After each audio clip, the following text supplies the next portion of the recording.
Hi guys, welcome to my vlog. So ഇന്നത്തെ വ്ളോഗിൽ നമ്മൾ ചപ്പാത്തി ആൻഡ് സോയാബീൻ കറി.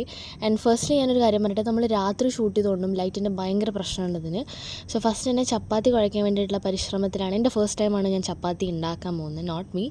അവളാണ് മജോറിറ്റി ചെയ്തെങ്കിലും ഞാനും ഫസ്റ്റ് ടൈമാണ് ഇൻക്ലൂഡഡ് ആവുന്ന ഒരു ചപ്പാത്തി മേക്കിങ്ങിൽ.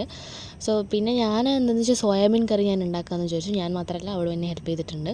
സോ ഫസ്റ്റ് തന്നെ സോയാബീൻ സൂക്ക് ചെയ്യാൻ വെച്ചു. അതിനുശേഷം കറിക്ക് ആവശ്യമായിട്ടുള്ള തക്കാളി, ഉള്ളി ഇതെല്ലാം കട്ട് ചെയ്തു.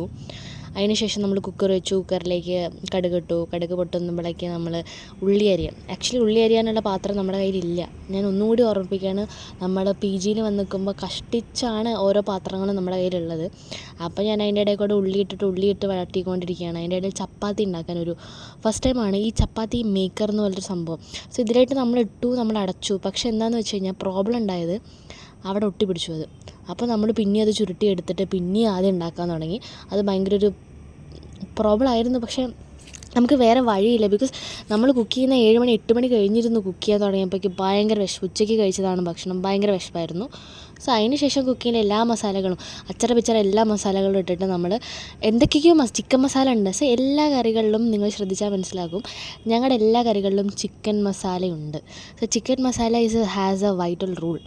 സോ ചിക്കൻ മസാല എല്ലാ മസാലകളും ഇട്ടു. നമ്മൾ എന്നിട്ട് ഇങ്ങനെ വഴറ്റിക്കൊണ്ടിരിക്കുകയാണ്. അതിൻ്റെ ഇടയിൽ നമ്മുടെ ചപ്പാത്തി ഒന്നും ആവാണ്ട് എവിടെയോ നോക്കി നിൽക്കുമായിരുന്നു. അപ്പം ഞാൻ കുറച്ചും കൂടി പൊടി ഇട്ടു. എന്നിട്ട് പിന്നെ അത് നമ്മൾ കുഴച്ചുകൊണ്ടേയിരിക്കുന്നു. പക്ഷേ പ്രത്യേകിച്ച് വലിയ മാറ്റമൊന്നും തോന്നുന്നില്ല. പിന്നെ ആ കുന്തത്തിൻ്റെ ഉള്ളിൽ ഇട്ട സമയത്ത് അത് പിന്നെ ഒട്ടിപ്പിടിക്കാൻ തുടങ്ങി. അതിൻ്റെ ഇടയിൽ നമ്മുടെ സോയാബീൻ കറി ആയിട്ടുണ്ട്. വിത്തൗട്ട് ഈവൻ ടേസ്റ്റിംഗ് ഞാൻ പറഞ്ഞു അടിപൊളിയായിട്ടുണ്ട്. ബിക്കോസ് അടിപൊളിയായിട്ടുണ്ട്. നിങ്ങൾക്ക് ഞങ്ങൾ കുക്ക് ചെയ്തുകൊണ്ട് തന്നെ ഭയങ്കര അടിപൊളിയായിട്ടുണ്ട്. അതിനിടയിൽ ക്യാമറ ഫോക്കസ് എല്ലാം അതൊന്നും ശ്രദ്ധിക്കേണ്ട, കുക്കിംഗ് മാത്രം നോക്കിയാൽ മതി. സോ അപ്പോൾ പിന്നെ നമ്മൾ ചപ്പാത്തി കഴിച്ചു. അപ്പോൾ ഓക്കെ, ബൈ. ഇതാണ് നമ്മുടെ ചപ്പാത്തിയുടെ ലാസ്റ്റ് ടച്ച് അല്ലെങ്കിൽ ലാസ്റ്റ് ഫിനിഷ്. ബൈ.